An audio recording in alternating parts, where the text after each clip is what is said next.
우리의 관심사인 이 로켓 역시 이 연금술의 진화 과정에서 우연히 발견됐다는 사실 알고 계셨나요? 위대한 발견의 주인공 여러분도 될 수 있습니다.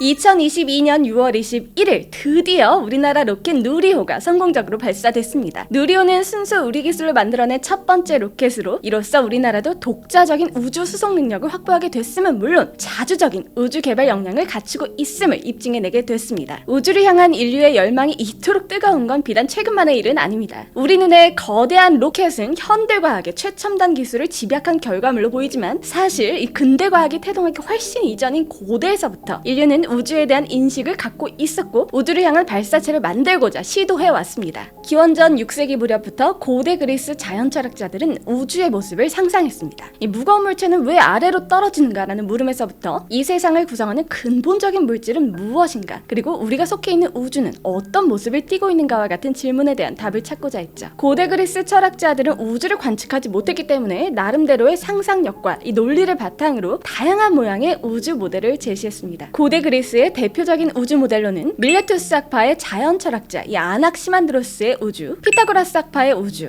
플라톤의 제자이자 동료였던 에우독소스의 이구체 우주, 그리고 아리스토텔레스 우주를 들 수 있습니다. 이 중 당대 가장 커다란 영향력을 발휘한 철학자는 바로 아리스토텔레스였어요. 그는 이 달을 기준으로 우주를 천상계와 지상계로 구분했는데 이 천상계는 달 천국 위쪽 세상을 의미하고 지상계는 달 천국 아래쪽 세상을 의미해요. 아리스토텔레스는 이 천상계와 지상계 각각을 구성하는 근본 물질에 대해서도 깊이 탐구했죠. 그는 이 천상계에 에테르라는 단일 원소만을 배치한 것과 달리 이 지상계에는 물, 불, 흙, 공기라는 이 네 가지 원소를 근본 물질로 내세웠어요. 그의 이론에 따르면 이 지상계에서 물질의 순환이 이루어지는 까닭은 이 네 원소 중 좀 더 우세한 원소에 의해서 물체의 무게가 정해지고 이에 따라서 물체가 자연스럽게 운동하기 때문이죠. 이를테면 무거운 물질인 흙은 언제나 아래쪽으로 운동하고 가벼운 물질인 불은 언제나 위쪽으로 운동한다고 그는 설명했어요. 아리스토텔레스는 네 가지 원소, 즉 물, 불, 흙, 공기가 각기 서로 다른 두 가지 성질을 갖고 있다고 봤는데 이러한 발상은 이 두 가지 성질 중에 하나만 바꾸면 다른 원소로 바꿀 수 있다는 생각으로 이어졌죠. 즉 원소가 가진 성질을 바꾸면 다른 원소로 바꿀 수 있고 물질을 구성하는 원소의 비율을 바꾸면 이 다른 물질이 될 수 있다는 아이디어였어요. 바로 이것이 우리가 흔히 알고 있는 연금술, 즉 구리나 납, 주석 등 값싼 금속으로 이 금이나 은과 같은 귀금속을 만드는 기술의 이론적 바탕이죠. 납을 금으로 변하게 하는 이 연금술은 과연 과학이라 부를 수 있을까요? 사실 이 현대에 살고 있는 우리가 봤을 땐 연금술의 발상이 다소 터무니없는 망상처럼 보일 수 있는 게 사실이죠. 하지만 중요한 건 오랜 기간에 걸친 이 연금술의 발달 과정 속에서 우연한 발견이 이뤄지고 바로 이것이 근대과학을 태동시키는 원천이 됐다는 사실이에요. 화학을 뜻하는 케미스트리라는 단어와 연금술을 뜻하는 알케미라는 단어가 모두 이 금과 은을 제조한다라는 뜻을 가진 그리스어 케메이아에서 나왔음을 고려해 볼 때 지금의 우리가 누리고 있는 현대 과학의 혜택이 바로 연금술의 기나긴 시행착오 과정에 비치고 있음을 알 수 있죠. 우리의 관심사인 이 로켓 역시 이 연금술의 진화 과정에서 우연히 발견됐다는 사실 알고 계셨나요? 말하자면 과학자들이 딱 각 잡고 로켓을 만들겠어 라고 마음먹고서 로켓을 발명한 게 아니라 근대 과학의 태동으로 향하는 과도기인 이 연금술의 시대에 로켓의 원리가 아주 우연히 발견됐다는 거예요. 연금술은 과학이라기보다는 철학에 가까운 영역이었죠. 연금술의 근원적인 목적은 귀금속을 얻어내서 부자가 되는 게 아니라 조악한 금속을 정화하고 단련시켜서 고귀하고 영원한 금으로 변화시키는 고행의 과정에서 정신적인 완성을 이루는 것이었으니까요. 즉 결과보다는 이 과정에 초점을 둔 수행의 여정이 바로 연금술이었던 거죠. 로켓의 시초에 대해 연구한 이 리던과 팔팅턴에 따르면 중국 송나라 시절 이 도교 연금술사들이 장수할 수 있는 약을 만들어내려고 이것저것 섞어보는 과정에서 특정 물질을 섞으면 폭발한다는 것을 알게 돼서 화약의 원리를 발견했고 이것이 로켓 발사의 기원이 됐죠. 당시 이 도교 연금술사들은 화약의 폭발 현상을 화학작용이 아니라 도교 음양의 원리에 따른 음과 양의 상호작용으로 이해했어요. 그들이 과학자보다는 철학자에 가까웠음을 보여주는 대목이죠. 옛 중국인들은 유황과 질산칼륨 그리고 수소를 섞으면 폭발이 일어나는 물질이 만들어진다는 발견을 응용해서 무기를 만들기 시작했습니다. 대나무 통 안에 화약을 장전하고 화살을 쏘는 무기인 화통은 매우 빠르고 멀리 날아갈 수 있는 비행체였죠. 이처럼 이 근대 과학이 태동하기 이전 시기에도 사람들은 폭발이 일어날 때 물체가 날아가는 현상을 관찰하고 이를 이용해서 물체를 날려보고자 했습니다. 이것의 목적은 공간의 모든 방향으로 물체를 날려보내는 이 단순한 폭발과 달리 폭발물을 한쪽만 뚫린 통 안에 넣어서 물체를 한 방향으로만 날려보내는 것이었죠. 하지만 이 시기에 사람들은 경험적으로 물체의 운동 법칙을 어렴풋이 알고 응용할 뿐 이를 완벽하게 이해하지는 못했던 것으로 보입니다. 과학자들은 이 물체가 어떻게 날아갈 수 있는지 설명하고자 했죠. 그리고 근대 과학의 아버지라고 불리는 이 뉴턴은 여러 실험을 통해서 이 물체의 운동 방식을 관찰하고 이를 설명할 수 있는 운동 법칙을 제시했습니다. 바로 관성의 법칙, 힘과 가속도의 법칙, 작용 반작용의 법칙으로 알려진 이 세 개의 법칙이죠. 이 중 모든 작용에는 크기가 같고 방향이 반대인 반작용이 항상 존재한다는 이 작용 반작용의 법칙은 로켓의 발사를 설명할 수 있는 법칙입니다. 이 법칙은 일상생활에서도 쉽게 느낄 수 있는데 이 벽을 밀어보면 오히려 내가 벽에서 멀어지게 되는 것, 혹은 공을 세게 차면 찰수록 발이 더 아픈 현상은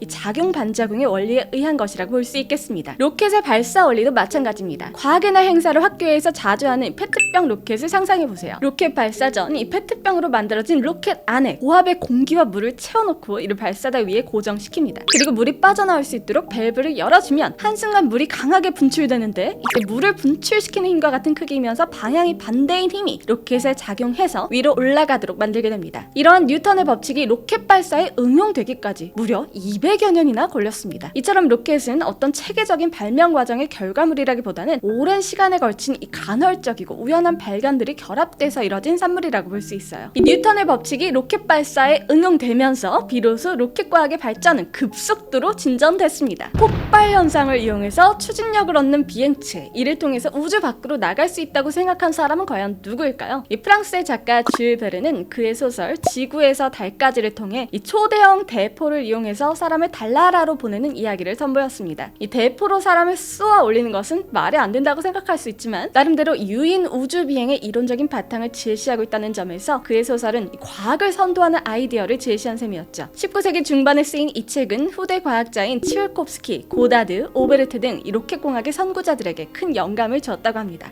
줄 베른의 소설을 읽고 자란 러시아의 콘스탄틴 츠올콥스키는 학교에서 학생들을 가르치던 1883년에 쓴 1년의 일기에서 이 우주 여행의 가능성을 제기했습니다. 이후 반작용 장치를 이용한 우주 탐사라는 책에서 액체 연료를 사용하고 다단 로켓을 이용해서 지구 궤도에 오를 수 있다는 것을 제시했습니다. 한편 미국에서 연구를 진행해서 우주 여행을 이끈 이 고다드 박사는 이론적인 주장을 넘어서 로켓을 실제로 발사해서 실험적으로 증명하고자 했죠. 그는 이 고체 연료를 이용한 실험을 바탕으로 특허를 출원하고 1919년에 발표한 논문 극한 고도에 도달하는 방법에서 이 다단 고체 로켓을 이용해 달에 도달할 수 있다는 주장을 펼쳤습니다. 달에 도달할 수 있다는 그의 주장은 대중적인 관심을 받게 됐을 뿐만 아니라 국제적으로 로켓 붐을 일으키는 계기가 됐습니다. 그러나 우주 여행을 이 공상과학의 영역으로만 생각하고 있던 사람들의 조롱을 받기도 했는데, 대표적으로 1920년 1월 13일 뉴욕타임스 기사에서는 이 고다드를 이 문맨으로 부르면서 그가 고등학교에서 매일 배우는 지식을 결여하고 있는 것 같다고 비꼬았다고 합니다. 그럼에도 불구하고 고다드는 이 재단의 후원을 받아서 로켓 연구를 계속했고 1920년대에 이르러서는 액체 연료를 이용한 로켓을 개발하게 됐죠. 1937년에는 2.4km 상공까지 로켓을 쏘아 올리는데 성공했다고 합니다. 독일의 헤르만 오베르트 또한 어린 시절 줄 베른의 소설에서 영감을 얻은 과학자인데요. 그는 로켓과 우주 여행에 대한 전문적인 내용과 2단 액체 로켓의 설계, 우주선의 구조 등을 담은 자신의 논문을 행성 우주로 간 로켓이라는 책으로 출간해서 돌풍을 일으켰습니다. 이들 초기 로켓 과학자들의 연구에서는 중요한 화두가 있었는데요. 그것은 바로 어떤 연료를 사용할 것인가 하는 것이었습니다. 우주선의 추력은 연료를 태우는 과정에서 생기는 기체가 강한 압력에 의해서 뿜어져 나오면서 생깁니다. 따라서 우주까지 강력한 추력을 얻기 위해서는 많은 양의 연료가 필요할 뿐만 아니라 우주 공간에 부족한 산소를 공급해줄 방법도 필요로 하게 됩니다. 이러한 문제를 해결한 초기 연료는 고체 연료로 연료와 산소 공급용 산화제를 함께 섞어서 만든 물질입니다. 이는 만들기도 쉬우며 한번 불이 붙으면 산화제에서 공급되는 산소로 인해서 우주 공간에서도 산소가 공급될 수 있다는 장점을 갖고 있죠. 단순한 형태의 고체 연료는 타는 물질인 설탕, 산화제인 질산칼륨을 섞어서 쉽게 만들 수 있는데요. 이 영상처럼 이 고체 연료에 불을 붙이면 질산칼륨에서 공급되는 산소로 인해서 연소 과정이 폭발적으로 일어나는 것을 확인할 수 있습니다. 다만 이 고체 연료는 연소 과정을 제어할 수 없다는 치명적인 단점이 존재하죠. 불이 한번 붙으면 연료가 다 탈 때까지 연소가 일어나야 하니까요. 그러면 이 로켓이 기류에 의해서 기울어지거나 로켓 내부의 진동 등에 의해서 목표한 궤도에 정확히 도달하지 못했을 때 조절하기가 어렵겠죠. 있죠. 이 반면 액체 연료는 액체 형태의 연료와 산화제를 각각 다른 공간에 주입해서 로켓 내부에서 이 투입량을 제어할 수 있습니다. 따라서 추력 제어가 쉽고 이를 통해서 정확한 궤도에 인공위성을 올려놓을 수 있죠. 이 발사체를 다시 사용하고자 하는 스페이스 X에서도 액체 연료를 이용한 정교한 추력 제어를 통해 지구로 되돌아오는 로켓을 손상 없이 안착시키는 시도를 하고 있습니다. 하지만 장점이 있는 만큼 이 발사체 내부에서 연료 산화제의 공급을 제어하는 설계 과정이 어렵고 개발 비용이 더 많이 들어간다는 단점도 존재하죠. 고체와 액체 연료는 각각 연탄과 가스레인지에 비유할 수 있어요. 연탄불은 연탄과 불만 있으면 쉽게 불을 피울 수 있지만 이 불의 세기를 조절하기가 어렵고, 이 가스레인지는 가스관과 가스 밸브 등 이 불을 피우기 위해서 필요한 장치들이 많이 필요하지만 불 조절이 쉬운 것과 비슷하죠. 액체 연료의 또 다른 단점은 이 부식성이 강해서 발사체 탱크에 오래 담아둘 수가 없다는 거예요. 만약 이 발사체 탱크에 이 액체 연료를 주입한 채로 오래 놔두게 되면 탱크가 손상될 가능성이 크죠. 따라서 이 액체 연료는 만들기 직전에 탱크에 주입돼야 하는 반면 고체 연료는 탱크에 담아두고 원할 때 사용이 가능합니다. 이러한 특성 때문에 고체 연료는 미사일 등의 무기에 쓰이기도 쉬워요. 이는 우리나라가 미국과의 미사일 협정에 의해서 2020년까지 고체 연료 개발이 어려웠던 이유이기도 합니다. 초기 로켓에서 해결해야 했던 또 다른 문제는 로켓이 수직으로 올라가지 않는다는 점이었어요.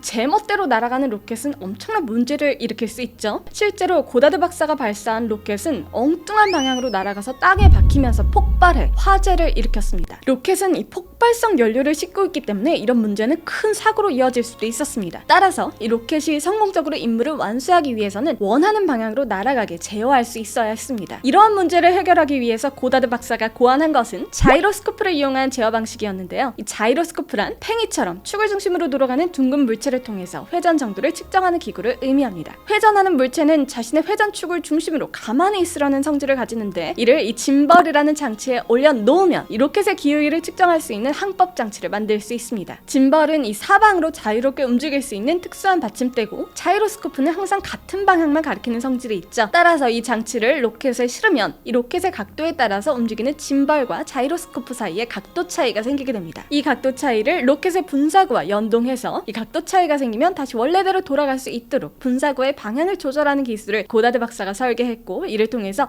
이 수직 방향을 유지하며 나아가는 로켓이 만들어지게 됐습니다. 초기 로켓 연구가들의 연구를 이어받아서 현대 우주 발사체의 토대를 만든 사람은 독일의 폰 브라운이었습니다. 제2차 세계대전 당시 나치 독일은 군사용 발사체를 만들기 위해서 이 베를린 대학 박사학위를 받은 폰 브라운을 전폭적으로 지원하기 시작합니다. 그리고 이때 폰 브라운은 독일이 영국을 공격하는 데 사용될 V2 로켓을 개발합니다. V2 로켓은 근대식 로켓의 토대가 되는 2단 로켓을 구현했다는 점에서 과학적인 의미가 있는데요. 2단 로켓 구조란 1단에서 연료를 사용해서 올라간 다음 1단 부분은 분리되고 2단의 연료에서 재추진을 하는 방식을 의미합니다. 제2차 세계대전 이후 V2 로켓의 무시무시한 위력을 보게 된 미국과 소련은 서로에게 이 로켓 기술이 매우 큰 위협이 된다는 것을 느끼게 됐고, 미국은 폰 브라운 박사를 미국으로 데려오고 소련은 V2 로켓과 설비를 가져와서 로켓 기술 개발을 본격적으로 시작하게 됐습니다. 그리고 이들은 우주 탐험을 목표로 로켓을 개발하기 시작했습니다. 냉전 시대에 이르러 미국과 소련은 서로에게 로켓 기술이 밀리지 않도록 막대한 비용을 각기 투입합니다. 이 과정에서 로켓 기술은 눈부시게 발전하게 됐고 대우주 탐험의 시대가 도래하게 됐습니다. 먼저 선수를 친 건 소련이었죠. 1957년 소련은 최초의 인공위성인 스푸트니크 1호를 지구 궤도로 발사합니다. 스푸트니크 1호의 성공 소식은 미국에게 굉장한 위협이었는데요. 인공위성의 성공은 언제든지 미국을 공격할 수 있는 이 대륙간 탄도 미사일이 가능하다는 의미였기 때문이죠. 심지어 1961년 소련의 유리 가가린은 인류 최초로 우주 비행에 성공하면서 미국을 자극했습니다. 이에 충격을 받은 미국은 천문학적인 비용을 투입해서 소련을 능가하는 성과를 내고자 했습니다. 이때 설립된 기관이 바로 나사죠. 공교롭게도 이즈음 이 소련의 로켓 과학을 이끌던 천재 과학자 코롤로프의 사망과 더불어 이 소련의 기술 개발이 더뎌지기 시작했습니다. 이러한 상황에서 결국 1969년 미국이 아폴로 11호를 달에 착륙시키는 성과를 내게 됐죠. 이 미국의 선전에 자극을 받은 소련은 미국이 하지 않은 최초의 무언가를 찾아 나서기 시작했죠. 그리고 최초의 우주정거장 살루트를 발사하게 됐습니다. 그리고 이 우주정거장은 소유즈 10호와 도킹에 성공합니다. 그리고 우주정거장에서 소련의 과학자들은 25일간 우주에서 머물며 미션을 수행함으로써 인간이 우주에서 살 수 있다는 것을 보여줬습니다. 이후 냉전이 종식되고 현재 미국과 러시아는 공동 우주 프로젝트를 수행하기도 하면서 우주 과학 분야에서만큼은 협업을 하고 있습니다. 당시 개발됐던 인공위성, 우주정거장 등은 인류의 편의에 많은 기여를 하고 있죠. 우리는 우리나라는 조금 늦게 우주 개발에 뛰어들었음에도 불구하고 높은 기술력을 가지고 있습니다. 1992년 남미의 우주센터에서 영국 서리대학 기술진의 도움을 받아 세계에서 22번째로 위성을 쏘아 올렸으며 최근 누리호의 발사 성공으로 세계에서 7번째로 우주 발사체 기술을 가진 국가가 됐습니다. 정부나 국가기관이 주로 주도했던 우주 기술은 이제 민간 기업의 참여로 새로운 지평이 열리고 있습니다. 테슬라의 CEO 앨런 머스크의 스페이스X나 아마존 창업자 제프 베조스의 블루 오리진 같은 민간 기업은 우주 기술을 새로운 산업으로 성장시키고 있습니다. 특히 한번 사용한 로켓을 다시 회수해서 재사용하는 기술을 성공시켰고, 이는 우주 왕복에 드는 비용을 획기적으로 줄여줄 것으로 기대됩니다. 특히 스페이스X는 화성 이주라는 비현실적으로 보이는 목표에 도전해서 실패를 거듭하면서도 계속 도전하고 있는데요. 초기 로켓 개발자였던 고다드에게 쏟아졌던 조롱을 생각해보면 이 불가능해 보이는 목표도 언젠가는 당연하게 받아들여질 날이 올 것이라고 기대합니다. 파울로 코엘료의 소설 연금술사에 이런 유명한 대목이 등장하죠. 이 세상에는 위대한 진실이 하나 있어. 무언가를 온 마음을 다해 원한다면 반드시 그렇게 된다는 거야. 무언가를 바라는 마음은 곧 우주의 마음으로부터 비롯된 것이기 때문이지. 그리고 그것을 실현하는 게 이 땅에서 자네가 맡은 임무 안에. 과학의 발전에 따라 연금술은 신비의 영역으로 남게 됐지만 이 불가능의 영역에 도전하는 연금술의 정신만큼은 여전히 과학에 녹아있는 것 같습니다. 한계를 뛰어넘고자 하는 의지와 이 도전 정신이 살아있기에 우리는 위대한 발견과 이 발명의 혜택을 향유할 수 있는 거겠죠. 이 로켓의 사례에서 알 수 있듯이 위대한 발견과 발명은 생활 속에서 우연하게 이루어질 수 있습니다. 여러분도 언제나 눈을 크게 뜨고 일상 속에서 끊임없이 질문하고 상상하는 습관을 멈추지 마세요. 위대한 발견의 주인공 여러분도 될 수 있습니다.